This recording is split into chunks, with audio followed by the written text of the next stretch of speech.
ಗುರುಭ್ಯೋ ನಮಃ. ಹರಿ ಓಂ. ಸಚ್ಚಿದಾನಂದರೂಪಾಯ ವಿಶ್ವೋತ್ಪತ್ತ್ಯಾದಿಹೇತವೇ ತಾಪತ್ರಯ ವಿನಾಶಾಯ ಶ್ರೀಕೃಷ್ಣಾಯ ವಯಂ ನಮಃ. ಪರಮಾತ್ಮನ ಪಾದಪದ್ಮಗಳಿಗೆ ಭಕ್ತಿಪೂರ್ವಕ ಪ್ರಣಾಮಗಳನ್ನು ಅರ್ಪಿಸಿ, ಎಲ್ಲ ಆತ್ಮೀಯ ಬಂಧುಗಳೇ, ಭಗವದ್ವಾಣಿಯ ಈ ಸತ್ಸಂಗದಲ್ಲಿ ನಾವು ಭಗವಂತನ ಮಾತುಗಳನ್ನು ಶಾಸ್ತ್ರಗಳಲ್ಲಿ ಯಾವ ರೀತಿ ತಿಳಿಸಲಾಗಿದೆ ಅಂತ ನೋಡ್ತಾ ಇದ್ದೀವಿ. ಅದರ ಅರ್ಥವನ್ನು ಕೂಡ ತಿಳ್ಕೊಂಡಿದ್ದೀವಿ. ಇವತ್ತು ಭಗವದ್ಗೀತೆಯಲ್ಲಿ ಭಗವಂತ ಹೇಳುವಂಥ ಒಂದು ಪ್ರಮುಖವಾದ ವಿಚಾರ. ಈ ಒಂದು ಪ್ರಮುಖವಾದ ವಿಚಾರವನ್ನು ಪರಮಾತ್ಮ ಮತ್ತೆ ಮತ್ತೆ ಗೀತೆಯಲ್ಲಿ ತಿಳಿಸ್ತಾ ಬರ್ತಾನೆ. ಯಾವ ಒಂದನ್ನು ಗಳಿಸಿದ್ರೆ ಎಲ್ಲವನ್ನು ಗಳಿಸಿದಂತಾಗುತ್ತೋ ಅದನ್ನು ಮನುಷ್ಯ ಗಳಿಸಬೇಕು ಅಂಥೇಳಿ ಶ್ರೀರಾಮಕೃಷ್ಣ ಪರಮಹಂಸರು ಹೇಳ್ತಾರೆ. ಅದ್ಯಾವುದು ಅಂದರೆ ಭಗವಂತನಲ್ಲಿ ಭಕ್ತಿ ಅಂತ. ಭಗವದ್ಭಕ್ತಿಯನ್ನು ಗಳಿಸಿದಾಗ ಮನುಷ್ಯ ಮತ್ತಿನ್ನೇನನ್ನು ಗಳಿಸುವಂಥ ಅಗತ್ಯ ಇರೋದಿಲ್ಲ. ಅಂದರೆ ಭಗವಂತ ಭಕ್ತಿಗೆ ಮಾತ್ರ ಒಲಿತಾನೆ, ಭಕ್ತಿಯಿಂದ ಭಗವಂತನ ದರ್ಶನ ಸಾಧ್ಯ ಅನ್ನುವಂಥದ್ದು ಇಲ್ಲಿ ಮುಖ್ಯವಾದ ವಿಚಾರ. ಭಗವಂತನನ್ನು ಕಾಣೋದು ಹೇಗೆ ಅನ್ನುವಂಥ ವಿಚಾರ ಬಂದಾಗ ಜ್ಞಾನ ಮಾರ್ಗ ಮತ್ತು ಭಕ್ತಿ ಮಾರ್ಗ ಎರಡೂ ಕೂಡ ನಾವು ಗಮನಿಸ್ತೀವಿ ಶಾಸ್ತ್ರದಲ್ಲಿ. ಅದರಲ್ಲಿ ಭಕ್ತಿ ಮಾರ್ಗ ಕಲಿಯುಗದಲ್ಲಿ ಬಹಳ ಸುಲಭವಾದ್ದು ಮತ್ತು ಶ್ರೇಯಸ್ಕರವಾದ್ದು ಅಂತ ತಿಳಿಸ್ತಾರೆ.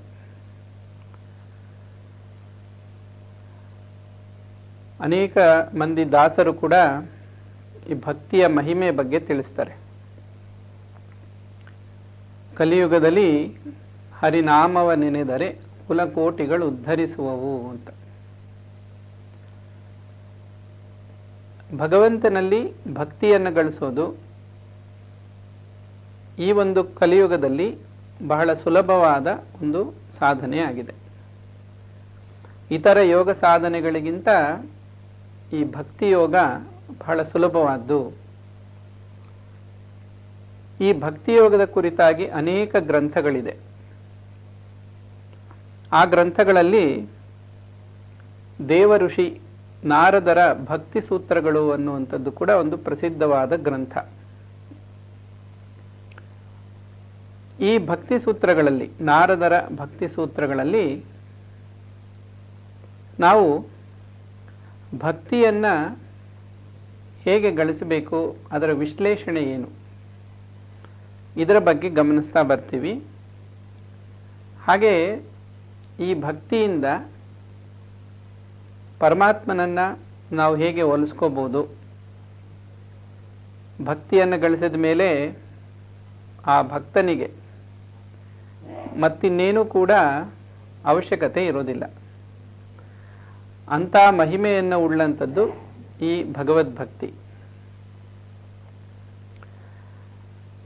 ಮೊದಲಿಗೆ ದೇವರ್ಷಿ ನಾರದರು ಮೊದಲನೇ ಸೂತ್ರದಲ್ಲಿ ಹೇಳ್ತಾರೆ, ಅಥಾತೋ ಭಕ್ತಿಂ ವ್ಯಾಖ್ಯಾಸ್ಯಾಮಃ.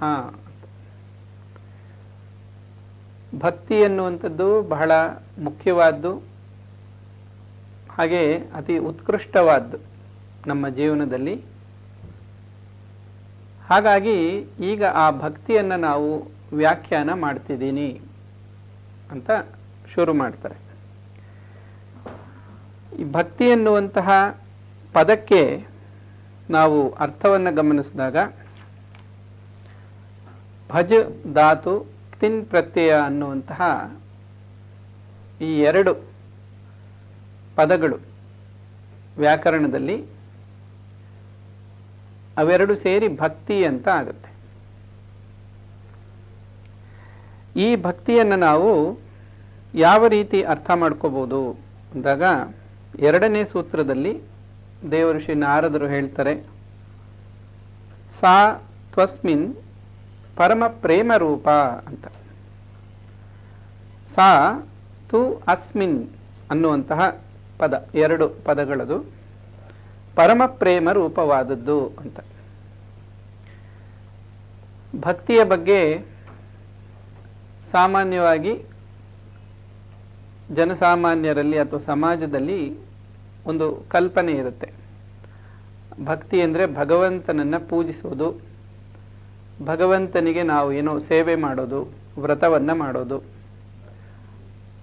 ಆ ರೀತಿಯಲ್ಲಿ ಭಗವಂತನನ್ನು ಮೆಚ್ಚಿಸೋದು. ನಂತರ ಭಗವಂತನಿಂದ ನಮಗೇನು ಬೇಕೋ ಅದನ್ನು ಕೇಳಿ ಪಡ್ಕೊಳ್ಳೋದು. ಇದಕ್ಕೂ ಕೂಡ ಅವಕಾಶ ಇದೆ. ಭಗವದ್ಗೀತೆಯಲ್ಲಿ ಪರಮಾತ್ಮ ಹೇಳ್ತಾನೆ, ಇದನ್ನ ಅರ್ಥಾರ್ಥಿಗಳು ಅಂತ. ಅರ್ಥ ಅಂದರೆ ಯಾವುದೇ ವಿಧವಾದ ಒಂದು ಸುಖ ಸೌಲಭ್ಯಗಳು ಅದನ್ನು ಬಯಸ್ತಾ ಇರುವಂಥವ್ರು ಇವರು. ಮತ್ತೊಬ್ಬರು ಇರ್ತಾರೆ, ತಮಗೆ ಯಾವುದೋ ಒಂದು ಸಮಸ್ಯೆ ಇರುತ್ತೆ, ಕಷ್ಟಗಳು, ಕೊರತೆಗಳು, ಅಥವಾ ಏನೋ ಒಂದು ವಿಪತ್ತು ಅವರನ್ನು ಕಾಡ್ತಾ ಇರುತ್ತೆ, ಭಯದಲ್ಲಿರ್ತಾರೆ. ಆಗ ಕೂಡ ಭಗವಂತನನ್ನ ಮೊರೆ ಹೋಗಿ ಭಗವಂತನ ಕೃಪೆಯಿಂದ ಪಾರಾದವರು ಇರ್ತಾರೆ. ಅವರನ್ನ ಆರ್ತರು ಅಂತ ಕರೀತಾರೆ. ಈ ಆರ್ತರು ಮತ್ತು ಅರ್ಥಾರ್ಥಿಗಳು ಸಮಾಜದಲ್ಲಿ ಹೆಚ್ಚಾಗಿರ್ತಾರೆ. ಚತುರ್ವಿಧ ಭಕ್ತರಲ್ಲಿ ಇವರಿಗೂ ಕೂಡ ಸ್ಥಾನ ಇದೆ. ಆದರೆ ಇದನ್ನು ಇಲ್ಲಿ ಭಕ್ತಿ ಸೂತ್ರಗಳಲ್ಲಿ ನಾವು ಗಮನಿಸೋದು, ಇದನ್ನು ಗೌಣಿ ಭಕ್ತಿ ಅಂತ. ಗೌಣಿ ಭಕ್ತಿ ಅಂದರೆ ಭಕ್ತಿಯ ಉನ್ನತವಾದ ಹಂತ ಏನಿದೆಯೋ ಪರಾಭಕ್ತಿ. ಪರ ಅಂದರೆ ಶ್ರೇಷ್ಠವಾದದ್ದು ಅಂತ ಅರ್ಥ. ಪರಮ ಭಕ್ತಿ ಅಂತಾರಲ್ಲ, ಆ ರೀತಿ ಪರಾಭಕ್ತಿ. ಇಂತಹ ಪರಾಭಕ್ತಿಯನ್ನು ಗಳಿಸೋದೇ ಗುರಿ. ಈ ಭಕ್ತಿಯನ್ನು ಗಳಿಸಬೇಕಾದ್ರೆ ಹಾದು ಹೋಗುವಂಥದ್ದು ಏನಿದೆಯೋ ಅದು ಗೌಣಿ ಭಕ್ತಿ. ಭಗವಂತನನ್ನ ಬೇಡಿ ಪಡ್ಕೊಳ್ಳುವಂಥದ್ದು, ಭಗವಂತನನ್ನ ಕಷ್ಟದಲ್ಲಿ ಬಳಿಸಾರಿ ಕಷ್ಟಗಳನ್ನು ನಿವಾರಣೆ ಮಾಡಿಕೊಳ್ಳೋದು ಕೂಡ ಈ ಒಂದು ಭಕ್ತಿ ಸಾಧನೆಯಲ್ಲಿ ಉಂಟು. ಆದರೆ ಇಲ್ಲಿ ಹೇಳ್ತಾ ಇರೋದು ನಾರದರು, ಇಲ್ಲಿ ಭಕ್ತಿ ಅಂದರೆ ಎಂತಹ ಭಕ್ತಿ ಇದು? ಪರಮ ಪ್ರೇಮ ರೂಪವಾದದ್ದು. ಯಾರಲ್ಲಿ ಪ್ರೇಮ ಅಂದರೆ ಭಗವಂತನಲ್ಲಿ ಪ್ರೇಮ.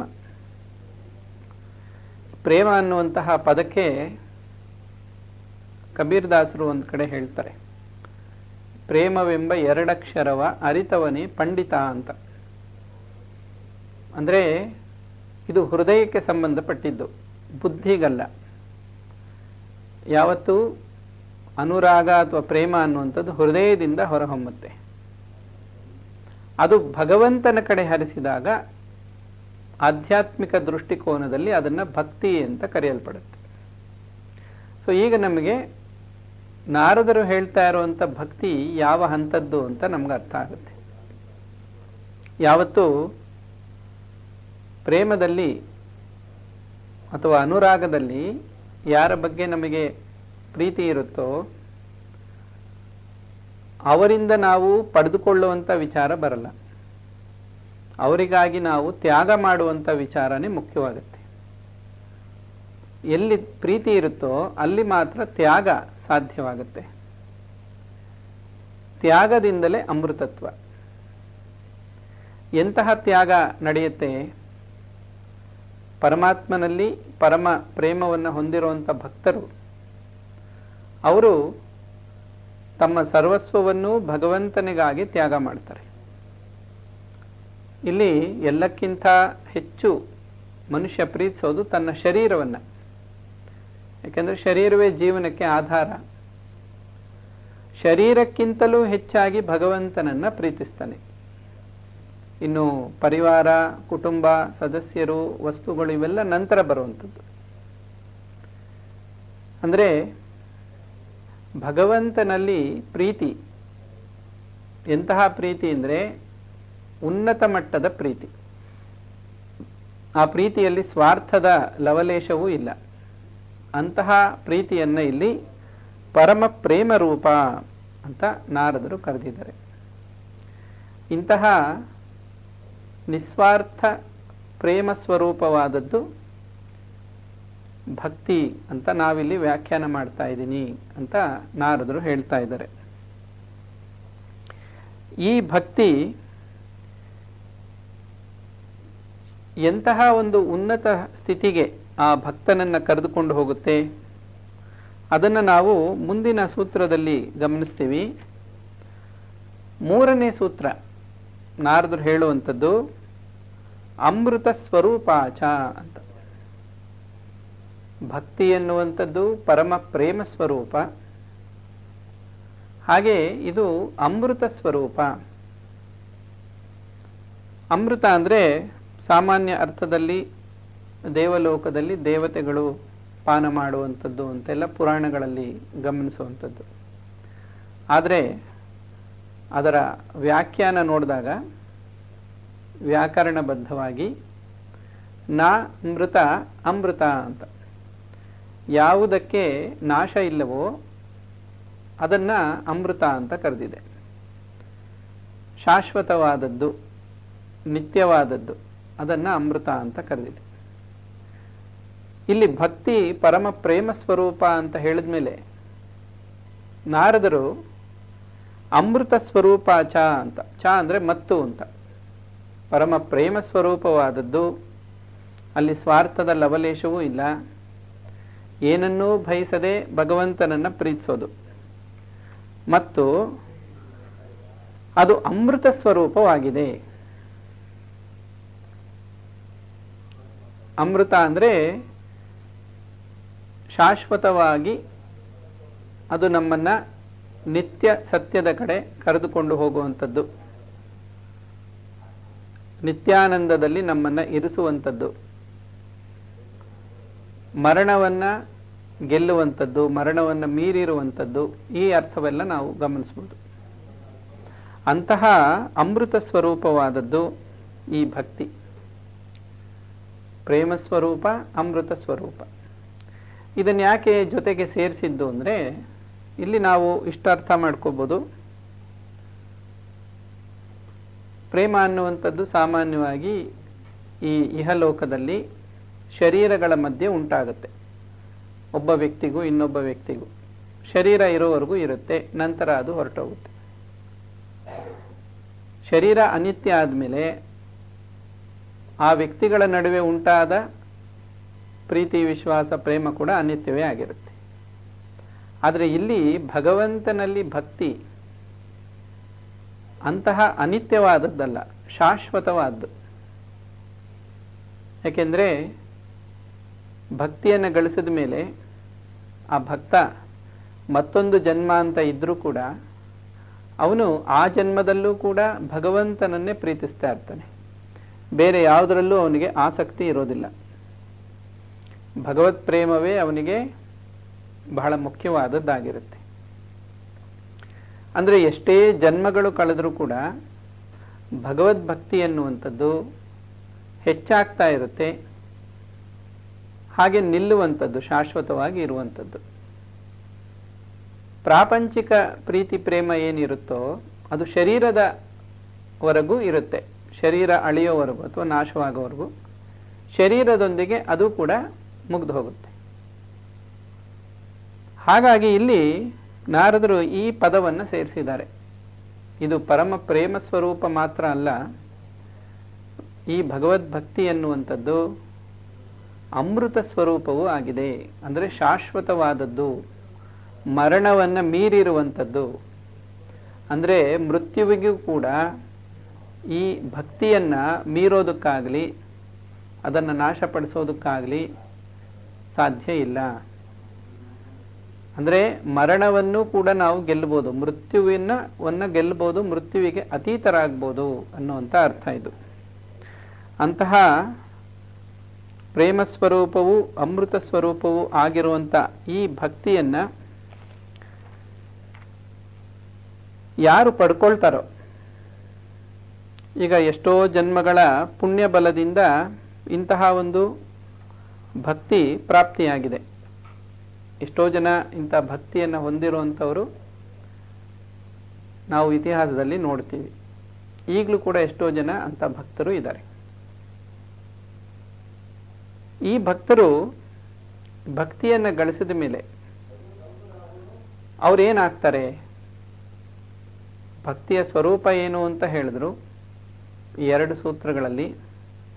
ಈ 4ನೇ ಸೂತ್ರದಲ್ಲಿ ಈ ಭಕ್ತಿಯನ್ನು ಗಳಿಸಿದ ಮೇಲೆ ಏನಾಗುತ್ತೆ, ಆ ವ್ಯಕ್ತಿಗೆ ಏನೆಲ್ಲ ಒಳ್ಳೆಯದಾಗತ್ತೆ ಅಥವಾ ಲಾಭ ಆಗುತ್ತೆ, ಅವ್ರು ಹೇಗೆ ಉದ್ಧಾರ ಆಗ್ತಾರೆ ಅನ್ನೋದನ್ನು ಇಲ್ಲಿ ತಿಳಿಸ್ತಾರೆ. ಯಾಕೆ ಅಂದರೆ ಮನುಷ್ಯರಲ್ಲಿ ಒಂದು ಸ್ವಭಾವ ಇರುತ್ತೆ ಸಾಮಾನ್ಯವಾಗಿ, ಯಾವುದನ್ನೇ ಪಡೆದುಕೊಳ್ಳೋಕ್ಕೆ ಮೊದಲು ಅದರಿಂದ ಏನು ಪ್ರಯೋಜನ ಅನ್ನೋದನ್ನು ಯೋಚನೆ ಮಾಡ್ತಾರೆ. ಹೀಗಾಗಿ ಭಕ್ತಿಯನ್ನು ಗಳಿಸಬೇಕಾದ್ರೆ ಈ ಭಕ್ತಿಯಿಂದ ನನಗೆ ಯಾವ ರೀತಿ ಒಳ್ಳೆಯದಾಗತ್ತೆ ಇದನ್ನು ಕೂಡ ಮೊದಲೇನೆ ಇಲ್ಲಿ ನಾರದರು ತಿಳಿಸ್ತಾರೆ ಪ್ರಾರಂಭದ ಹಂತದಲ್ಲೇ. ಈ ನಾರದ ಭಕ್ತಿ ಸೂತ್ರದಲ್ಲಿ ಈ ಸೂತ್ರಗಳು 84 ಸೂತ್ರಗಳಿವೆ. ಅದರಲ್ಲಿ ಈಗ 4ನೇ ಸೂತ್ರದಿಂದಲೇ ನಾರದರು ತಿಳಿಸ್ತಾರೆ ಈ ಭಕ್ತಿಯ ಪ್ರಯೋಜನವೇನು. ಅಂದರೆ ಈ ಭಕ್ತಿಯಿಂದ ನಮಗೆ ಎಂತಹ ಸಿದ್ಧಿ, ಏನೆಲ್ಲ ಒಳ್ಳೆಯದಾಗತ್ತೆ. ಯಲ್ಲಬ್ಧ್ವಾ ಪುಮಾನ್ ಸಿದ್ಧೋ ಭವತಿ ಅಮೃತೋ ಭವತಿ ತೃಪ್ತೋ ಭವತಿ. ಈ ಭಕ್ತಿಯನ್ನು ಪಡೆದುಕೊಂಡ ಮೇಲೆ ಅಥವಾ ಈ ಭಕ್ತಿ ಯಾರಿಗೆ ಲಭಿಸುತ್ತೋ ಅಂತಹ ಭಕ್ತ ಸಿದ್ಧೋ ಭವತಿ. ಇಲ್ಲಿ ಪುಮಾನ್ ಅಂದರೆ ಅಂತಹ ವ್ಯಕ್ತಿ ಅಂತ ಅರ್ಥ. ಅವರು ಪುಮಾನ್ ಅಂದರೆ ಸ್ತ್ರೀಯರಾಗ್ಬೋದು ಪುರುಷರಾಗ್ಬೋದು, ಇಲ್ಲೇನಾದರೂ ವ್ಯತ್ಯಾಸ ಇಲ್ಲ. ಇಂತಹ ಪ್ರೇಮ ಸ್ವರೂಪವಾದ ಅಮೃತ ರೂಪವಾದ ಭಕ್ತಿಯನ್ನು ಗಳಿಸಿದಂತಹ ಭಕ್ತ ಸಿದ್ಧನಾಗ್ತಾನೆ, ಸಿದ್ಧಿಯನ್ನು ಪಡ್ಕೊಳ್ತಾನೆ. ಅವನಿಗೇನೋ ಒಂದು ಸಿದ್ಧಿಸುತ್ತೆ, ಶಾಶ್ವತವಾದ್ದು ಅಂತ ಅರ್ಥ. ಅಮೃತೋ ಭವತಿ ತೃಪ್ತೋ ಭವತಿ. ಯಾವುದು ಸಿದ್ಧಿಯಾಗುತ್ತೆ? ಇಲ್ಲಿ ಸಿದ್ಧಿ ಅಂದಿದ ತಕ್ಷಣ ಅಷ್ಟಸಿದ್ಧಿಗಳು ಇತ್ಯಾದಿ ವಿಶೇಷ ಶಕ್ತಿಗಳು ಅನ್ನೋ ಭಾವನೆ ಬರುತ್ತೆ. ಆದರೆ ಇಲ್ಲಿ ಆ ಅರ್ಥದಿಂದ ಹೇಳಿಲ್ಲ. ಇಲ್ಲಿ ಸಿದ್ಧಿ ಅಂದರೆ ಭಕ್ತಿ ಎನ್ನುವಂಥದ್ದೇ ನಮಗೆ ಸಿದ್ಧಿ. ಅದರ ಜೊತೆಗೆ ನಾವು ಇನ್ನೊಂದನ್ನು ಗಮನಿಸ್ಬೋದು. ಸ್ವಾಮಿ ವಿವೇಕಾನಂದರು ಹೇಳ್ತಾರೆ, ಭಕ್ತನ ವೈರಾಗ್ಯ ಸಹಜವಾದದ್ದು ಅಂತ. ಅಂದರೆ ಭಕ್ತನಿಗೆ ವೈರಾಗ್ಯ ಸಿದ್ಧಿ ಅನ್ನೋದು ತಾನಾಗೇ ಆಗ್ಬಿಡುತ್ತೆ. ವೈರಾಗ್ಯ ಅಂದರೆ ಬೇರೆ ಯಾವುದರಲ್ಲೂ ಕೂಡ ಆಸಕ್ತಿ ಅನುರಾಗ ಇಲ್ಲ, ಪ್ರಾಪಂಚಿಕ ವಿಚಾರಗಳು ಯಾವುದರಲ್ಲೂ ಆಸಕ್ತಿ ಇಲ್ಲ, ಭಗವಂತನಲ್ಲಿ ಮಾತ್ರ ಆಸಕ್ತಿ. ಅದನ್ನೇ ವೈರಾಗ್ಯ ಅಂತ ತಿಳ್ಕೋಬೇಕು. ಆ ಸಿದ್ಧಿಯಂತೂ ಸಹಜವಾಗಿ ಆಗ್ಬಿಡುತ್ತೆ. ಇನ್ನು ವೈರಾಗ್ಯ ಸಿದ್ಧಿಯಾದವರಿಗೆ ಒಂದು ವಿಶೇಷವಾದ ಲಾಭ ಏನು ಅಂದರೆ, ಈ ವೈರಾಗ್ಯದಿಂದ ಏನು ಉಪಯೋಗ ಅಂದರೆ, ವೈರಾಗ್ಯಂ ಏವ ಅಭಯಂ ಅಂತ ಒಂದು ಶಾಸ್ತ್ರವಾಕ್ಯ ಇದೆ. ವೈರಾಗ್ಯವಂತರಿಗೆ ಯಾವತ್ತೂ ಭಯ ಅನ್ನುವಂಥದ್ದು, ಅಶಾಂತಿ ಅನ್ನುವಂಥದ್ದು ಕಾಡಲ್ಲ. ಅವರು ನಿರ್ಭಯರಾಗ್ತಾರೆ. ಭಯ ಯಾಕಾಗುತ್ತೆ ಅಂದರೆ, ಏನೋ ಕಳ್ಕೊಳ್ತೀನಿ ನಾನು ಅಂದಾಗಲೇ ಭಯ ಆಗುತ್ತೆ. ಕಳೆದುಕೊಳ್ಳೋದಕ್ಕೆ ನನ್ನದು ಅಂತೇನಿಲ್ಲ, ಎಲ್ಲ ಭಗವಂತಂದೇ. ಭಗವಂತನೇ ತನ್ನ ಸರ್ವಸ್ವ ಅಂತ ತಿಳಿದಿರೋ ಭಕ್ತನಿಗೆ ಕಳೆದುಕೊಳ್ಳುವಂಥದ್ದು ಏನೂ ಇರೋದಿಲ್ಲ. ಈ ರೀತಿಯಲ್ಲಿ ವೈರಾಗ್ಯ ಸಿದ್ಧಿ ಆಗುತ್ತೆ. ಇಲ್ಲಿ ಇನ್ನೊಂದು ಮುಖ್ಯವಾದ ಅರ್ಥ ಏನು ಅಂದರೆ, ಸಿದ್ಧಿ ಅಂದರೆ ಭಕ್ತಿ ಎನ್ನುವಂಥದ್ದೇ ಲಾಭ, ಭಕ್ತಿ ಎನ್ನುವಂಥದ್ದೇ ಸಿದ್ಧಿ. ಇನ್ನು ಭಕ್ತಿಯಿಂದ ಮುಕ್ತಿ ಪ್ರಾಪ್ತಿ ಆಗುತ್ತೆ. ಮುಕ್ತಿ ಅಂದರೆ ಬಿಡುಗಡೆ. ಯಾವುದರಿಂದ ಬಿಡುಗಡೆ? ದುಃಖದಿಂದ ಶಾಶ್ವತವಾಗಿ ಮುಕ್ತಿ ಸಿಗುತ್ತೆ, ಬಿಡುಗಡೆ ಆಗುತ್ತೆ. ಅದನ್ನೇ ನಾವಿಲ್ಲಿ ಸಿದ್ಧಿ ಅಂತ ತಿಳ್ಕೊಬೋದು. ಮತ್ತೊಂದು ಅರ್ಥ ಇದೆ, ಜ್ಞಾನ ಸಿದ್ಧಿ. ಭಕ್ತನಿಗೆ ಪರಮಾತ್ಮ ಜ್ಞಾನವನ್ನು ಕೊಡ್ತಾನೆ, ಆತ್ಮಜ್ಞಾನವನ್ನು. ಈ ಆತ್ಮಜ್ಞಾನದಿಂದ ಭಕ್ತನಾದವನು ತನ್ನನ್ನು, ತನ್ನ ಸ್ವರೂಪವನ್ನು ಅರ್ಥಕೊಳ್ತಾನೆ, ಹಾಗೆ ಎಲ್ಲವನ್ನು ಕೂಡ ಅರ್ಥಕೊಳ್ತಾನೆ. ಇವೆಲ್ಲವನ್ನು ನಾವು ದೃಷ್ಟಿಯಲ್ಲಿಟ್ಕೊಂಡು ಸಿದ್ಧಿ ಅನ್ನೋದನ್ನ ಅರ್ಥ ಮಾಡ್ಕೋಬಹುದು. ಇದು ಮೊದಲನೇದು. ಯಲ್ಲಬ್ಧ್ವಾ ಪುಮಾನ್ ಸಿದ್ಧೋ ಭವತಿ. ನಂತರ ಅಮೃತೋ ಭವತಿ. ಅಮೃತ ಸ್ವರೂಪಾಚ ಅಂತ ಹೇಳಿದ್ರು. ಭಕ್ತಿ ಏನು? ಅಮೃತ ಸ್ವರೂಪ. ಅಮೃತವನ್ನ ಸ್ವೀಕರಿಸಿದವನು ತಾನು ಅಮೃತನೇ ಆಗ್ತಾನೆ. ಶಾಶ್ವತವಾದದ್ದನ್ನು ಪಡ್ಕೊಂಡವನು ತಾನು ಶಾಶ್ವತನೇ ಆಗ್ತಾನೆ, ಮುಕ್ತನಾಗ್ತಾನೆ, ಮೃತ್ಯುವನ್ನು ಗೆಲ್ತಾನೆ, ಮೃತ್ಯುಂಜಯನಾಗ್ತಾನೆ. ಹಾಗಾಗಿ ಇಲ್ಲಿ ಅಮೃತೋ ಭವತಿ ಅಂತ ಹೇಳಿದೆ. ಭಗವಂತನಲ್ಲಿ ಪರಮ ಪ್ರೇಮವನ್ನು ಗಳಿಸಿದವನು ಮೃತ್ಯುವನ್ನು ಗೆಲ್ತಾನೆ. ಸೊ ಭಗವದ್ಭಕ್ತನಿಗೆ ಇದು ಬಹಳ ದೊಡ್ಡ ಒಂದು ಪ್ರಯೋಜನ ಅಥವಾ ಲಾಭ. ಹಾಗಾಗಿ ಈ ಅರ್ಥದಲ್ಲಿ ನಾವು ಅಮೃತೋ ಭವತಿ ಅಂದರೆ ಅವನು ಮೃತ್ಯುವನ್ನು ಮೀರಿ ನಿಲ್ತಾನೆ ಅಂತ. ಮೃತ್ಯು ಅವನ ಬಳಿ ಬರೋದಿಲ್ಲ. ತೃಪ್ತೋ ಭವತಿ, ತೃಪ್ತನಾಗ್ಬಿಡ್ತಾನೆ. ತೃಪ್ತಿ ಅನ್ನುವಂಥ ಪದ ಸಾಮಾನ್ಯವಾಗಿ ಜನಸಾಮಾನ್ಯರಿಗೆ ಇದರ ಅನುಭವ ಆಗಿರಲ್ಲ. ತೃಪ್ತಿ ಎನ್ನುವಂಥದ್ದು ಆಧ್ಯಾತ್ಮಿಕ ಜ್ಞಾನ ಇರುವವರಿಗೆ ಸಿಗುವಂಥದ್ದು, ಆಧ್ಯಾತ್ಮಿಕ ವ್ಯಕ್ತಿಗಳಿಗೆ. ಹಾಗಾಗಿ ಅಂತಹ ತೃಪ್ತಿಯನ್ನು ಇವರು ಗಳಿಸ್ತಾರೆ ಭಕ್ತರು. ಇದರ ವಿವರಣೆಯನ್ನು ನಾವು ಒಂದು ಸಣ್ಣ ವಿರಾಮದ ನಂತರ ಮುಂದುವರಿಸೋಣ. ಶ್ರೀ ಗುರುಭ್ಯೋ ನಮಃ. ಹರಿ ಓಂ. ದೇವರ್ಷಿ ನಾರದರ ಭಕ್ತಿ ಸೂತ್ರಗಳಲ್ಲಿ ಭಗವಂತನ ಭಕ್ತಿ ಎನ್ನುವಂಥದ್ದು ಎಷ್ಟು ಮಹತ್ವವನ್ನು ಉಳ್ಳದ್ದು. ಆ ಭಕ್ತಿಯಲ್ಲಿ ಗೌಣಿ ಭಕ್ತಿ, ಪರಾಭಕ್ತಿ ಅಂತ ಎರಡು ವಿಭಾಗವನ್ನು ಮಾಡಿದ್ದಾರೆ ಜ್ಞಾನಿಗಳು ಅಥವಾ ಯೋಗಿಗಳು. ಗೌಣಿ ಭಕ್ತಿ ಎನ್ನುವಂಥದ್ದು ನಾವು ಸಮಾಜದಲ್ಲಿ ಜನಸಾಮಾನ್ಯರಲ್ಲಿ ಕಾಣುವಂಥದ್ದು. ಭಗವಂತನಿಂದ ಏನೋ ಒಂದು ಅಪೇಕ್ಷೆ ಇಟ್ಕೊಂಡು ಭಗವಂತನನ್ನು ಆರಾಧನೆ ಮಾಡುವಂಥದ್ದು, ಅವರಿಗೆ ತೋಚಿದ ರೀತಿಯಲ್ಲಿ ಆರಾಧನೆ ಮಾಡ್ತಿರ್ತಾರೆ. ಆದರೆ ಇಲ್ಲಿ ನಾರದರು ತಿಳಿಸ್ತಾ ಇರುವಂತಹ ಭಕ್ತಿ ಸೂತ್ರಗಳಲ್ಲಿ ನಾವು ಕಾಣುವಂಥದ್ದು ಪರಮ ಭಕ್ತಿ. ಪರಮ ಅಂದರೆ ಎಲ್ಲಕ್ಕಿಂತ ಶ್ರೇಷ್ಠವಾದ್ದು. ಇಂತಹ ಶ್ರೇಷ್ಠವಾದ ಭಕ್ತಿ ಪ್ರೇಮ ಸ್ವರೂಪವಾದ್ದು. ಎಂತಹ ಪ್ರೇಮ ಅಂದರೆ ಅದು ಅಮೃತತ್ವವನ್ನು ಕೊಡುವಂತಹ ಪ್ರೀತಿ. ಅದು ಅಂತಹ ಅಮೃತತ್ವವನ್ನು ಭಕ್ತನಾದವನು ಅಮೃತೋ ಭವತಿ ಪಡೆದುಕೊಳ್ತಾನೆ. ಅಮೃತ ಸ್ವರೂಪವಾದ ಭಕ್ತಿಯನ್ನು ಗಳಿಸಿದಂಥ ಭಕ್ತ ಅಮೃತೋ ಭವತಿ, ಅಮೃತವೇ ಆಗ್ಬಿಡ್ತಾನೆ. ನಂತರ ಹೇಳ್ತಾರೆ ತೃಪ್ತೋ ಭವತಿ, ತೃಪ್ತನಾಗ್ತಾನೆ. ಈ ತೃಪ್ತಿ ಎನ್ನುವಂಥದ್ದು ಯಾವ ಅರ್ಥದಲ್ಲಿ ನಾವು ಗಮನಿಸ್ಬೋದು ಅಂದರೆ, ಒಂದು ಪದ ಇದೆ ಈ ತೃಪ್ತಿಗೆ ವಿರುದ್ಧವಾದ್ದು ತೃಷ್ಣ ಅಂತ. ತೃಷ್ಣ ಅಂದರೆ ಬೇಕು ಅನ್ನುವಂಥ ಇಚ್ಛೆ, ಇನ್ನೂ ಬೇಕು, ದಾಹ. ತೃಷ್ಣ. ಈ ತೃಷ್ಣ ಅನ್ನುವಂಥದ್ದು ಮನುಷ್ಯನನ್ನ ವಿಷಯ ವಸ್ತುಗಳಲ್ಲಿ ಮತ್ತೆ ಮತ್ತೆ ಆ ವಸ್ತುಗಳನ್ನು ಅನುಭವಿಸಬೇಕು ಅನ್ನುವಂತಹ ಇಚ್ಛೆಯನ್ನು ಉಂಟು ಮಾಡ್ತಾ ಇರುತ್ತೆ. ಈಗ ಒಬ್ಬ ವ್ಯಕ್ತಿ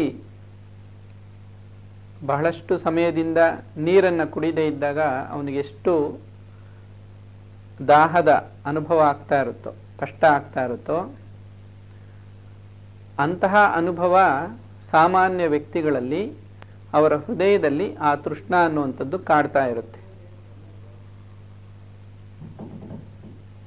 ಈ ತೃಷ್ಣ ಅನ್ನುವಂಥದ್ದು ಶಾಶ್ವತವಾಗಿ ನಿವಾರಣೆ ಆದಾಗ ಇಲ್ಲಿ ನಾರದರು ಹೇಳ್ತಾ ಇರುವಂತಹ ತೃಪ್ತೋ ಭವತಿ ಅನ್ನುವಂಥ ಅರ್ಥವನ್ನು ಕೊಡುತ್ತೆ.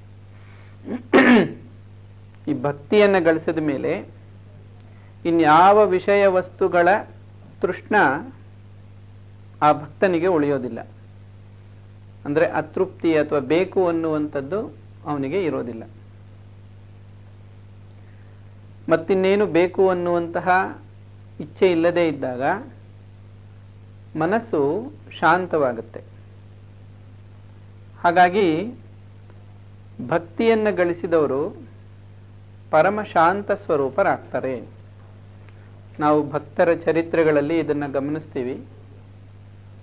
ಶಾಂತ ಸ್ವರೂಪಿಗಳಾದಿ ಅವರು ಜಗತ್ತಿಗೆ ಕಲ್ಯಾಣವನ್ನು ಉಂಟು ಮಾಡ್ತಾ ಇರ್ತಾರೆ.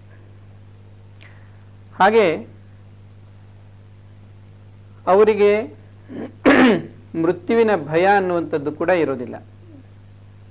ಯಾಕೆಂದರೆ ಅವರು ಶರೀರ ಬುದ್ಧಿಯನ್ನು ಮೀರಿರ್ತಾರೆ ಅಂತ ಇಲ್ಲಿ ಅರ್ಥ ಆಗುತ್ತೆ. ಶರೀರ ಬುದ್ಧಿ ಇರುವವರೆಗೂ ಈ ತೃಷ್ಣ ವಿಷಯ ವಸ್ತುಗಳಲ್ಲಿ ಭೋಗ ಆಸಕ್ತಿಯೂ ಇರುತ್ತೆ. ಅವುಗಳನ್ನು ಪಡೆದುಕೊಳ್ಬೇಕು ಅನ್ನುವಂಥ ಕಷ್ಟ ಕಾತರನೂ ಇರುತ್ತೆ. ಜೊತೆಗೆ ಭಯ ಇರುತ್ತೆ, ಅಶಾಂತಿ ಕಾಡ್ತಾ ಇರುತ್ತೆ. ಮೊದಲನೇದಾಗಿ ಪರಮಾತ್ಮ ಅನುಗ್ರಹ ಮಾಡಿದಾಗ, ಪರಮಾತ್ಮನ ಅನುಗ್ರಹದಿಂದಲೇ ಭಕ್ತಿ ಪ್ರಾಪ್ತಿಯಾಗುತ್ತೆ. ಪರಮಾತ್ಮನ ಕೃಪೆಯಿಂದ ಪಡೆದುಕೊಂಡಂಥ ಈ ಭಕ್ತಿ ಮೃತ್ಯುವನ್ನು ದಾಟಿಸುತ್ತೆ, ಅಥವಾ ಇವರು ಮೃತ್ಯುವನ್ನು ಮೀರಿ ಹೋಗ್ತಾರೆ. ಅದಕ್ಕೆ ಅಮೃತೋ ಭವತಿ ಅಂತ ಹೇಳಿದೆ. ತೃಪ್ತೋ ಭವತಿ. ಇಲ್ಲಿ ಶಾಸ್ತ್ರವಾಕ್ಯ ಒಂದಿದೆ, ಬಹಳ ಮುಖ್ಯವಾದ್ದು, ನಾವಿಲ್ಲಿ ಗಮನಿಸಬೇಕು. ತ್ಯಾಗೇನೇಕೆ ಅಮೃತತ್ವ ಮಾನುಷು ಅಂತ ಒಂದು ವಾಕ್ಯ ಇದೆ. ತ್ಯಾಗದಿಂದ ಮಾತ್ರ ಮನುಷ್ಯ ಅಮೃತತ್ವವನ್ನು ಗಳಿಸ್ತಾನೆ. ಯಾವ ತ್ಯಾಗದಿಂದ ಅಂದಾಗ, ಭಗವಂತನಿಗಾಗಿ ತನ್ನ ಸರ್ವಸ್ವವನ್ನು ತ್ಯಾಗ ಮಾಡಿದಂತಹ ಭಕ್ತ ಅಮೃತತ್ವವನ್ನು ಗಳಿಸ್ತಾನೆ ಅಂತ ಇಲ್ಲಿ ಅರ್ಥ ಮಾಡ್ಕೋಬೇಕಾಗುತ್ತೆ. ಯಾರಿಗೆ ಭಗವಂತನನ್ನು ಹೊರತುಪಡಿಸಿ ಮತ್ತೇನೂ ಬೇಕಾಗಿಲ್ವೋ ಅವರು ಎಲ್ಲವನ್ನ ಮೀರಿರುವಂತಹ, ಈ ಭೂಲೋಕದ ಎಲ್ಲ ಸಮಸ್ಯೆಗಳು ಕಷ್ಟಗಳು ಎಲ್ಲವನ್ನ ಮೀರಿರುವಂತಹ ಮೃತ್ಯುಲೋಕದ ಅನುಭವವನ್ನು ಮೀರಿ ಆ ಅಮೃತತ್ವದ ಆನಂದವನ್ನು ಅವರು ಅನುಭವಿಸ್ತಾರೆ. ಹೀಗಾಗಿ ಎಲ್ಲ ಅರ್ಥದಲ್ಲೂ ನಾವು ಸಿದ್ಧೋ ಭವತಿ, ಅಮೃತೋ ಭವತಿ, ತೃಪ್ತೋ ಭವತಿ ಎನ್ನುವುದನ್ನು ಅರ್ಥ ಮಾಡ್ಕೋಬಹುದು. 5ನೇ ಸೂತ್ರದಲ್ಲಿ ದೇವರ್ಷಿ ನಾರದರು ಹೇಳ್ತಾ ಇದ್ದಾರೆ, ತತ್ ಪ್ರಾಪ್ಯ ನ ಕಿಂಚಿದ್ ವಾಂಛತಿ ನ ಶೋಚತಿ ನ ದ್ವೇಷ್ಟಿ ನ ರಮತೆ ನೋತ್ಸಾಹಿ ಭವತಿ. ಭಗವಂತನಲ್ಲಿ ಪರಮ ಪ್ರೇಮವನ್ನು ಗಳಿಸಿದಂತಹ ಈ ಭಕ್ತ ನಾ ಕಿಂಚಿದ್ ವಾಂಛತಿ, ಅವನು ಮತ್ತೇನನ್ನು ಬಯಸೋದಿಲ್ಲ. ಈಗ ನಾವು ಗಮನಿಸೋ ಹಾಗೆ ಅನೇಕ ವಿಷಯ ಭೋಗಗಳಿದೆ, ಹೆಸರು ಕೀರ್ತಿ ಅಧಿಕಾರ ಇತ್ಯಾದಿ ಇವೆಲ್ಲ ಇದೆ ಸಮಾಜದಲ್ಲಿ. ಮನುಷ್ಯ ಇವನ್ನೆಲ್ಲ ಸಾಕಷ್ಟು ಗಳಿಸಿರುವಂಥ ವ್ಯಕ್ತಿಯನ್ನು ಗಮನಿಸಿದ್ರೂ ಅಲ್ಲಿನ್ನೂ ತೃಪ್ತಿಯಾಗಿರಲ್ಲ, ಇನ್ನೂ ಏನೋ ಗಳಿಸಬೇಕು ಅನ್ನುವಂತಹ ಆ ಒಂದು ಕಾತರತೆ ಅವರಲ್ಲಿ ಇರುತ್ತೆ. ಅಥವಾ ತೃಷ್ಣೆ ಇರುತ್ತೆ. ಭಗವದ್ಭಕ್ತಿಯನ್ನು ಗಳಿಸಿದ ಮೇಲೆ ಅಂತಹ ತೃಷ್ಣೆ ಶಾಶ್ವತವಾಗಿ ನಿವಾರಣೆ ಆಗ್ಬಿಡುತ್ತೆ, ನಾಶ ಆಗ್ಬಿಡುತ್ತೆ. ಮೊದಲೇ ನಾವು ಗಮನಿಸಿದ ಹಾಗೆ ತೃಪ್ತನಾಗಿರೋನಿಗೆ ಇನ್ನೇನು ಬೇಕು ಅಂತ ಅನ್ಸೋದಿಲ್ಲ. ನಾ ವಾಂಛತಿ, ವಾಂಛತಿ ಅಂದರೆ ಮತ್ತೇನನ್ನು ಬಯಸನು. ಏನೋ ಆಗಬೇಕಾಗಿತ್ತು ಅದಿನ್ನೂ ಆಗಿಲ್ಲ ಅನ್ನುವಂತಹ ಕಾತರತೆ ಆ ವ್ಯಕ್ತಿಗೆ ಇರಲ್ಲ. ಇದನ್ನೆಲ್ಲ ನಾವು ಗಮನಿಸಿದಾಗ ನಮಗೆ ಒಂದು ಮುಖ್ಯವಾದ ವಿಚಾರ ಅರ್ಥ ಆಗುತ್ತೆ. ಮನುಷ್ಯ ಯಾವುದನ್ನೆಲ್ಲ ಗಳಿಸಬೇಕು ಅಂತ ಪ್ರಯತ್ನ ಮಾಡ್ತಾನೋ, ಹೇಗಿರಬೇಕು ಅಂತ ಇಚ್ಛೆ ಪಡ್ತಾನೋ,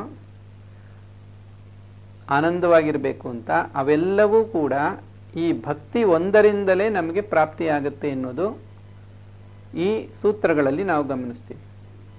ಈ 4, 5 ಮತ್ತು 6 ಈ 3 ಸೂತ್ರಗಳಲ್ಲಿ ದೇವಋಷಿ ನಾರದರು ಭಗವಂತನಲ್ಲಿ ಪರಮ ಭಕ್ತಿಯನ್ನು ಗಳಿಸಿದಂತಹ ಭಕ್ತ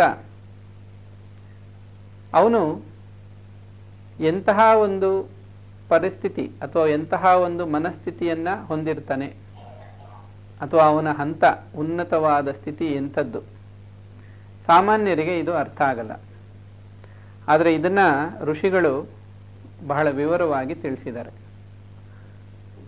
ಸಂತೃಪ್ತನಾಗಿ ಯಾವುದನ್ನೂ ಕೂಡ ಕಿಂಚಿತ್ ಅಂದರೆ ಮತ್ತಿನ್ನೇನನ್ನೂ ಕೂಡ ಬಯಸೋದಿಲ್ಲ.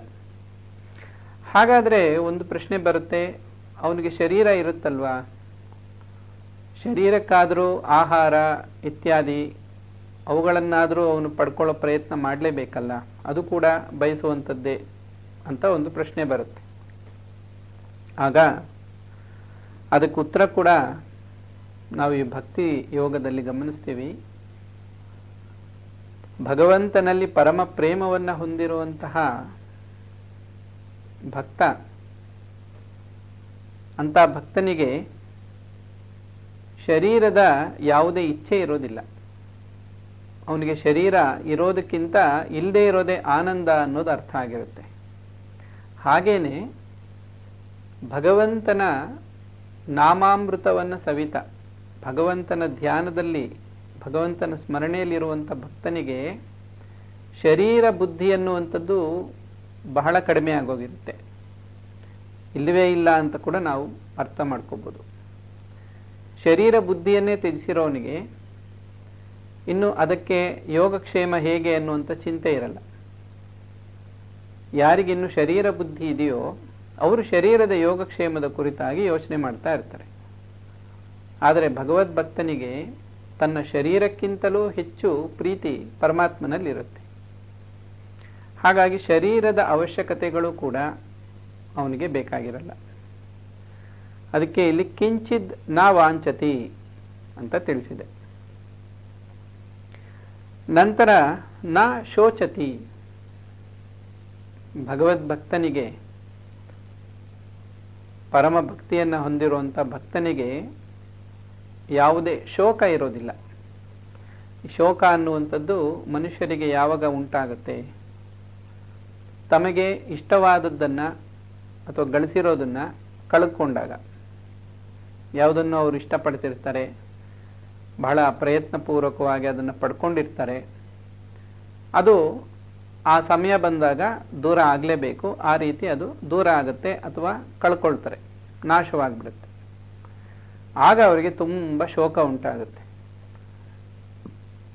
ಆದರೆ ಭಗವದ್ಭಕ್ತ ಪ್ರೀತಿಸಿರೋದು ಯಾವುದನ್ನ? ಪರಮಾತ್ಮನನ್ನು. ಪರಮಾತ್ಮ ಶಾಶ್ವತ, ಮತ್ತು ಪರಮಾತ್ಮನಿಗೆ ಯಾವುದೇ ವಿಧವಾದ ತೊಂದರೆ ಆಗಕ್ಕೆ ಸಾಧ್ಯ ಇಲ್ಲ. ತನ್ನ ಪ್ರೀತಿ ಪಾತ್ರವಾದ ವಸ್ತುವನ್ನು ತಾನು ಕಳೆದುಕೊಳ್ಳಕ್ಕೂ ಆಗಲ್ಲ, ತನಗೆ ಪ್ರೀತಿ ಪಾತ್ರನಾದ ಭಕ್ತನಿಗೆ ಯಾವುದೇ ತೊಂದರೆ ಆಗೋದಕ್ಕೂ ಸಾಧ್ಯ ಇಲ್ಲ. ಸದಾ ಆನಂದವಾಗಿರುವಂಥ ಭಗವಂತನನ್ನೇ ಪ್ರೀತಿಸಿರೋದ್ರಿಂದ ಭಗವಂತನ ಕುರಿತಾಗಿ ಶೋಕ ಪಡೋದಕ್ಕೇನೂ ಇಲ್ಲ, ಆತಂಕ ಪಡೋದಕ್ಕೂ ಏನೂ ಇಲ್ಲ.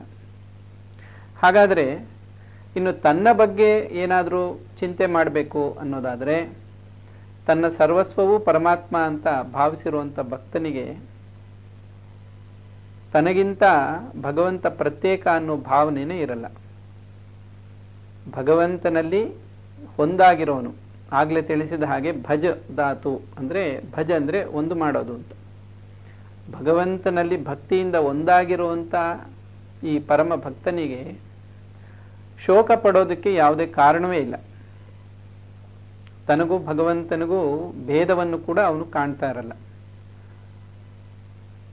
ಹೀಗಾಗಿ ಅವನಿಗೆ ಜೀವನದ ಯಾವುದೇ ಆಗುಹೋಗುಗಳಲ್ಲಿ ಯಾವ ಆಸಕ್ತಿನೂ ಇರಲ್ಲ. ಹೀಗಾಗಿ ಅವನಿಗೆ ಶೋಕ ಪಡೋಕ್ಕೆ ಕಾರಣನೇ ಇಲ್ಲ. ನಾ ಶೋಚತಿ ಅಂತ ತಿಳಿಸಿದ್ದಾರೆ.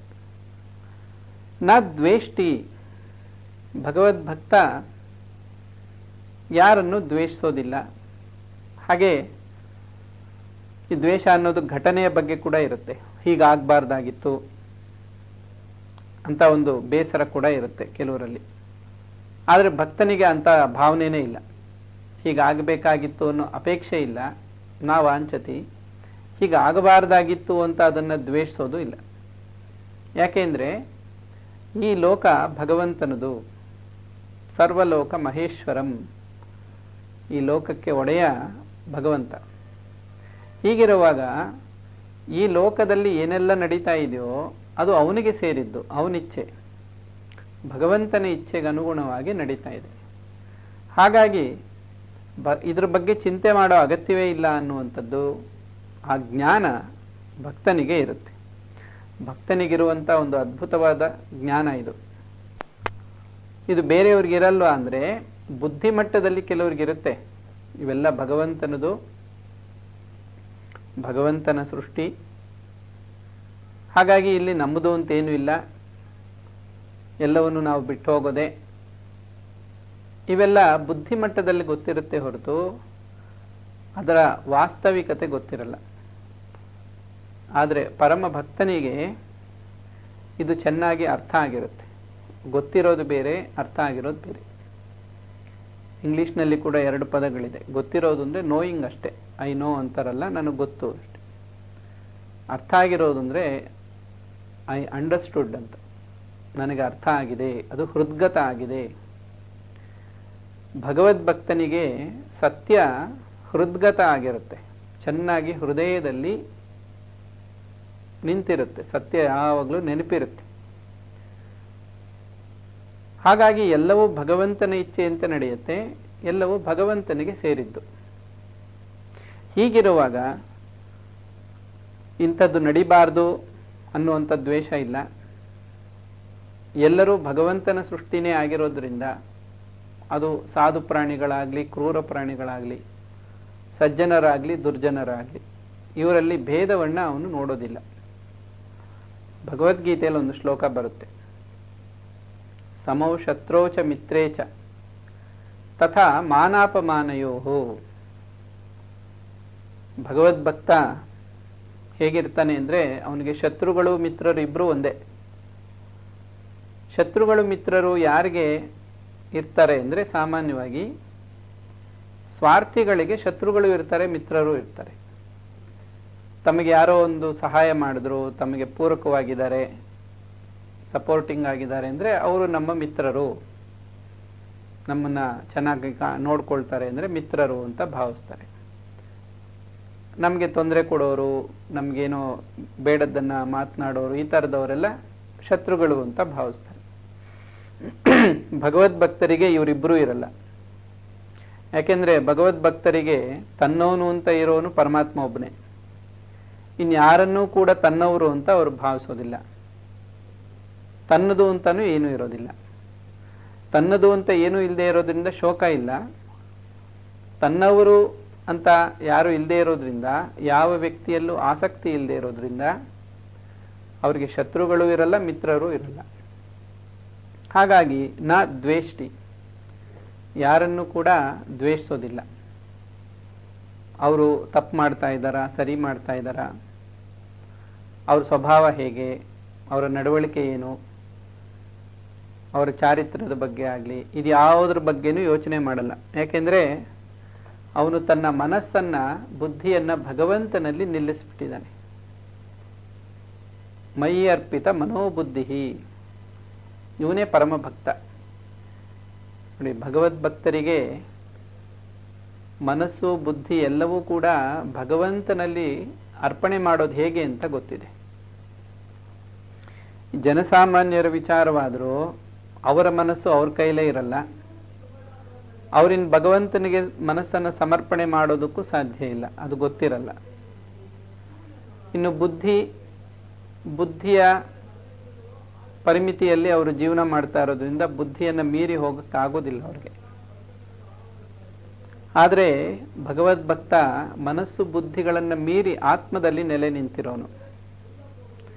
ಹಾಗಾಗಿ ಅವನಿಗೆ ಈ ಮನಸ್ಸು ಬುದ್ಧಿಗಳ ಪರಿಮಿತಿಯಿಂದ ಆಚೆ ಇರೋದ್ರಿಂದ ಈ ರಾಗದ್ವೇಷಗಳು ಉಂಟಾಗೋದೇ ಇಲ್ಲ. ಇನ್ನು ಮುಂದಿನ ಪದ ನ ರಮತೆ,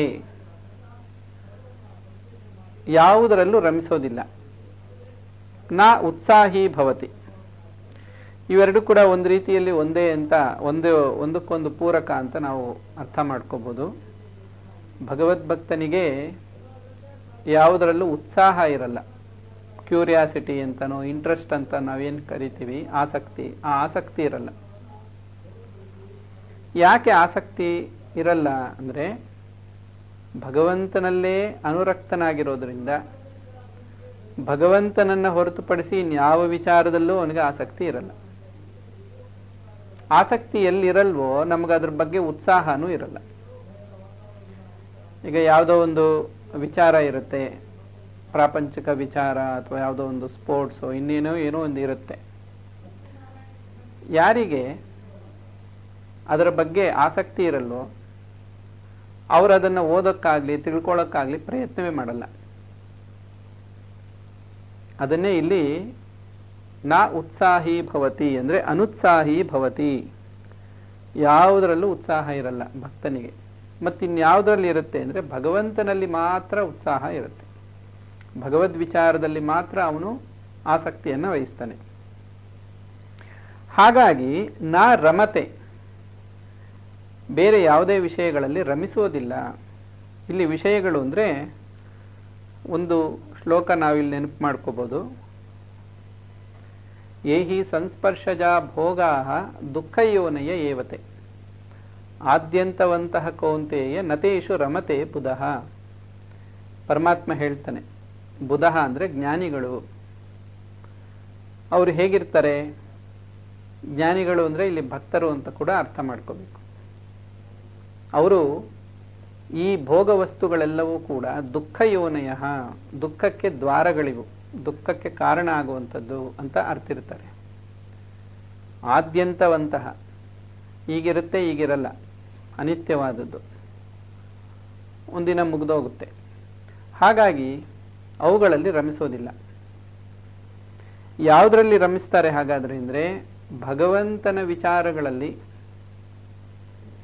ಭಗವಂತನ ಸೇವಾ ಕಾರ್ಯದಲ್ಲಾಗ್ಬೋದು, ಭಗವಂತನಿಗೆ ಸಂಬಂಧಪಟ್ಟಂಥ ಆಧ್ಯಾತ್ಮಿಕ ವಿಚಾರದಲ್ಲಿ ಮಾತ್ರ ರಮಿಸ್ತಾರೆ. ಪ್ರಾಪಂಚಿಕ ವಿಚಾರಗಳು ಯಾವುದರಲ್ಲೂ ಕೂಡ ರಮಿಸೋದಿಲ್ಲ. ಆಗಲೇ ನಾವು ಗಮನಿಸಿದ ಹಾಗೆ ಪ್ರಾಪಂಚಿಕ ವಿಷಯಗಳು ದುಃಖಕ್ಕೆ ಕಾರಣ ಆಗುತ್ತೆ. ಯಾರು ಪ್ರಾಪಂಚಿಕ ವಿಚಾರಗಳಲ್ಲಿ ರಮಿಸ್ತಾರೋ ಅವರು ದುಃಖವನ್ನು ಹೊಂದುತ್ತಾರೆ. ಹಾಗಾದರೆ ಪ್ರಾಪಂಚಿಕ ವಿಚಾರಗಳಲ್ಲಿ ಆಸಕ್ತಿಯನ್ನೇ ಹೊಂದಿರದ, ಉತ್ಸಾಹವನ್ನೇ ಹೊಂದಿರೋದಂತಹ ಪರಮ ಭಕ್ತ, ದೈವ ಭಕ್ತ, ಅವನಿಗೆ ಆಸಕ್ತಿ ಇಲ್ಲದೆ ಇರೋದ್ರಿಂದ ದುಃಖ ಕೂಡ ಉಂಟಾಗೋದಿಲ್ಲ. ಸ್ವಾಮಿ ವಿವೇಕಾನಂದರು ಹೇಳ್ತಾರೆ, ಎಲ್ಲಿ ದುಃಖ ಪ್ರಾಪ್ತಿಯಾದರೂ ಅದು ಆಸಕ್ತಿಯ ಪರಿಣಾಮವೇ ಸರಿ. ನಮಗೆ ಯಾವ ವಿಚಾರದಲ್ಲಿ ಆಸಕ್ತಿ ಇರಲ್ವೋ ನಮಗೆ ಅಲ್ಲಿಂದ ದುಃಖ ಬರೋದಕ್ಕೂ ಸಾಧ್ಯ ಇಲ್ಲ. ನಾವು ನಮ್ಮ ಮನಸ್ಸನ್ನು ಅದರಲ್ಲಿ ತೊಡಗಿಸಿದಾಗ ಅದರಿಂದ ಸುಖ ಅಥವಾ ದುಃಖ ನಮಗೆ ಪ್ರಾಪ್ತಿಯಾಗುತ್ತೆ. ನಮಗೆ ಆಸಕ್ತಿ ಇಲ್ಲದೆ ಇದ್ದಾಗ ನಾವು ಅದರಲ್ಲಿ ಮನಸ್ಸನ್ನು ತೊಡಗಿಸೋದಿಲ್ಲ. ಹಾಗಾಗಿ ಅಲ್ಲಿಂದ ಸುಖವಾಗಲಿ ದುಃಖವಾಗಲಿ ಬರಲ್ಲ. ಇಲ್ಲಿ ಮನುಷ್ಯರು, ಜನಸಾಮಾನ್ಯರು ಎಲ್ಲಿ ಏನಂತಾರೆ ಮೋಸ ಹೋಗ್ತಾರೆ ಅಂದರೆ ಈ ಪ್ರಪಂಚದಲ್ಲಿರುವಂಥ ವಿಷಯಗಳಿಂದ ಸುಖವನ್ನು ಗಳಿಸೋಣ, ದುಃಖವನ್ನು ಅಲ್ಲೇ ಬಿಟ್ಬಿಡೋಣ ಅಂತ ಪ್ರಯತ್ನ ಪಡ್ತಾರೆ. ಆದರೆ ಇಲ್ಲೊಂದು ನಿಯಮ ಇದೆ. ಪ್ರಾಪಂಚಿಕ ವಿಷಯಗಳನ್ನು ಅನುಭವಿಸಿದ ಮೇಲೆ ಅವುಗಳಿಂದ ಸುಖವನ್ನು ನಾವು ಸ್ವೀಕರಿಸಿದ್ರೆ ದುಃಖ ಕೂಡ ಜೊತೆಗೆ ಬಂದೇ ಬರುತ್ತೆ, ಒಂದು ಬಿಟ್ಟು ಇನ್ನೊಂದು ಇರೋದಿಲ್ಲ. ಹೀಗಾಗಿ ಈ ಸತ್ಯವನ್ನೆಲ್ಲ ಅರಿತಂತಹ ಭಗವದ್ ಭಕ್ತರು, ಪರಮ ಭಕ್ತರು, ಅವರು ಜ್ಞಾನಿಗಳು, ಅವರು ಈ ವಿಷಯ ವಸ್ತುಗಳಲ್ಲಿ ರಮಿಸೋದಿಲ್ಲ, ಯಾವುದೇ ಪ್ರಾಪಂಚಿಕ ವಿಚಾರಗಳಲ್ಲಿ ರಮಿಸೋದಿಲ್ಲ, ಅವುಗಳಲ್ಲಿ ಅವರಿಗೆ ಆಸಕ್ತಿ ಇರಲ್ಲ. ಹಾಗೆ ಉತ್ಸಾಹಿ ನಾ ಉತ್ಸಾಹಿ ಭವತಿ. ಸರಿ, ಈಗಿಲ್ಲ, ಇನ್ನು ಮುಂದೆ ಏನಾದರೂ ಅವರಿಗೆ ಆಸಕ್ತಿ ಬರಬಹುದಾ ಅಂದರೆ ಅವ್ರಿಗೆ ಉತ್ಸಾಹವೇ ಇಲ್ಲ ಅದ್ರ ಬಗ್ಗೆ ತಿಳ್ಕೊಳ್ಳೋಕ್ಕೆ. ಹಾಗಾಗಿ ಇಲ್ಲಿ ಅನುತ್ಸಾಹಿ ಭವತಿ, ಬೇರಿನ್ಯಾವ ವಿಚಾರಗಳಲ್ಲೂ ಅವ್ರಿಗೆ ಆಸಕ್ತಿ ಇರಲ್ಲ. ಇಷ್ಟೆಲ್ಲ ನಾವು ಗಮನಿಸಿದಾಗ ಒಂದು ಅರ್ಥ ಆಗುತ್ತೆ, ಭಗವದ್ಭಕ್ತಿಯಲ್ಲಿ ಇನ್ನೆಂತಹ ಆನಂದ ಇರಬಹುದು. ಶ್ರೀರಾಮಕೃಷ್ಣರು ಒಂದು ಉದಾಹರಣೆ ಕೊಡ್ತಾರೆ. ಜೇನುತುಪ್ಪದ ರುಚಿಯನ್ನು ಸವಿದವನಿಗೆ ಈ ಜೋನಿ ಬೆಲ್ಲ ತಿನ್ನಬೇಕು ಅಂತ ಅನಿಸೋದಿಲ್ಲ. ಮತ್ತೆ ಹಾಗೆ ಭಗವದ್ ಆನಂದವನ್ನು ಸವಿದಂತಹ ಭಗವದ್ಭಕ್ತನಿಗೆ ಈ ಪ್ರಾಪಂಚಿಕ ವಿಚಾರಗಳೆಲ್ಲ ಬಹಳ ತುಚ್ಛವಾಗಿ, ಬಹಳ ನಿಕೃಷ್ಟವಾಗಿ ಕಾಣುತ್ತೆ. ಹಾಗಾಗಿ ಅವುಗಳಲ್ಲಿ ಆಸಕ್ತಿನೂ ಇರಲ್ಲ, ಉತ್ಸಾಹವೂ ಇರಲ್ಲ. ಅವನು ಭಗವದ್ ವಿಚಾರದಲ್ಲೇ ಆನಂದವಾಗಿರ್ತಾನೆ, ಭಗವಂತನ ಸ್ಮರಣೆಯಲ್ಲಿ ಭಗವಂತನ ನಾಮಾಮೃತವನ್ನು ಅವನು ಸವಿತಾ ಇರ್ತಾನೆ. ಜನಸಾಮಾನ್ಯರಿಗೆ ಭಗವಂತನ ನಾಮದಲ್ಲಿರುವಂಥ ರುಚಿ ಗೊತ್ತಿರಲ್ಲ. ಒಬ್ಬರು ಮಹಾತ್ಮರು ಹೇಳ್ತಾರೆ, ಅಜ್ಞಾನಿಯೇ ಮೆರುಗು ಹರಿಸ್ಮರಣ ಮಹಿಮಾ ಅಂತ. ಅಜ್ಞಾನಿಗಳಿಗೆ ಭಗವಂತನ ಸ್ಮರಣೆ, ಹರಿಯ ಸ್ಮರಣೆ ಎಷ್ಟು ಶ್ರೇಷ್ಠವಾದ್ದು ಅಂತ ಏನು ಗೊತ್ತಿದೆ. ಸುಜ್ಞಾನುಲೈನ ಭಾಗವತಲುಕೆ ಗಾನಿ. ಸುಜ್ಞಾನಿಗಳಾಗಿರುವಂತಹ ಭಾಗವತರಿಗೆ ಇದು ಗೊತ್ತು, ಭಗವಂತನ ಸ್ಮರಣೆ ಎಷ್ಟು ಉತ್ತಮವಾದ್ದು, ಮಹಿಮೆಯನ್ನು ಉಳ್ಳತು ಅಂತ. ಅಂತಹ ಭಗವಂತನ ಸ್ಮರಣೆಯಲ್ಲಿ ಸದಾ ಇರುವಂತಹ ಭಕ್ತ ಯಾವ ಲಾಭವನ್ನು ಪಡ್ಕೊಳ್ತಾನೆ, ಹೇಗಿರ್ತಾನೆ, ಈ ಎರಡು ಸೂತ್ರಗಳಲ್ಲಿ ನಾವು ಗಮನಿಸಿದ್ವಿ. ಸಿದ್ಧನಾಗ್ತಾನೆ, ಅಮೃತವನ್ನು ಹೊಂದುತ್ತಾನೆ, ತೃಪ್ತನಾಗ್ತಾನೆ. ಹಾಗೆ ನಾ ಕಿಂಚಿತ್ ವಾಂಚತಿ, ಮತ್ತೇನನ್ನು ಬಯಸೋದಿಲ್ಲ, ಶೋಕ ಪಡೋದಿಲ್ಲ, ಯಾವುದನ್ನು ದ್ವೇಷಿಸೋದಿಲ್ಲ, ಹಾಗೆ ಯಾವುದರಲ್ಲೂ ರಮಿಸೋದೂ ಇಲ್ಲ. ಅವನಿಗೆ ಯಾವುದರಲ್ಲೂ ಭಗವಂತನ ವಿಚಾರ ಬಿಟ್ಟು ಬೇರೆ ಯಾವುದರಲ್ಲೂ ಉತ್ಸಾಹವೂ ಇರಲ್ಲ, ಆಸಕ್ತಿ ಇರಲ್ಲ. ಈ 5 ಸೂತ್ರಗಳಲ್ಲಿ ನಾವು ಇಷ್ಟು ವಿಚಾರವನ್ನು ಗಮನಿಸ್ತೀವಿ. ನಂತರ ಈ ಭಗವದ್ಭಕ್ತಿಯ ಲಾಭ ಅದನ್ನು ಇನ್ನೂ ಒಂದು ಸೂತ್ರದಲ್ಲಿ ಹಾಗೆ ಮುಂದುವರಿಸ್ತಾರೆ. ಯಜ್ಞಾತ್ವ ಮತ್ತೋ ಭವತಿ ಸ್ತಬ್ಧೋ ಭವತಿ ಆತ್ಮಾರಾಮೋ ಭವತಿ ಅಂತ. ಹೀಗೆ ನಾರದ ಭಕ್ತಿ ಸೂತ್ರಗಳಲ್ಲಿ ಭಕ್ತಿಯೋಗದ ಕುರಿತಾಗಿ ಬಹಳ ವಿವರವಾದ ವಿಚಾರವನ್ನು ನಾವು ಅರ್ಥ ಮಾಡ್ಕೋತೀವಿ. ಆಗ ನಿಜವಾಗಿ ಭಕ್ತಿ ಅಂದರೆ ಹೇಗಿರುತ್ತೆ ಎನ್ನುವಂತಹ ಒಂದು ಕಲ್ಪನೆ ಕೂಡ ನಮಗೆ ಉಂಟಾಗುತ್ತೆ.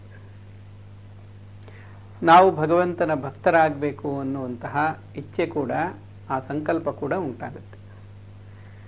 ಹೀಗೆ ಇವತ್ತು ನಾವು ಭಗವದ್ವಾಣಿಯಲ್ಲಿ ಬಹಳ ಪ್ರಮುಖವಾದ ವಿಚಾರ ಭಗವದ್ಭಕ್ತಿ, ಇದನ್ನು ನಾವು ಗಮನಿಸಿದ್ವಿ ಭಕ್ತಿ ಸೂತ್ರಗಳ ಮೂಲಕ. ಹೀಗೆ ಮುಂದಿನ ಪ್ರವಚನಗಳಲ್ಲಿ ನಾವು ಈ ಭಕ್ತಿ ಯೋಗದ ಬಗ್ಗೆ ಇನ್ನಷ್ಟು ವಿವರವಾಗಿ ತಿಳ್ಕೊಳ್ಳೋಣ. ಹರಿ ಓಂ ತತ್ಸತ್. ಶ್ರೀರಾಮಕೃಷ್ಣಾರ್ಪಣಮಸ್ತು.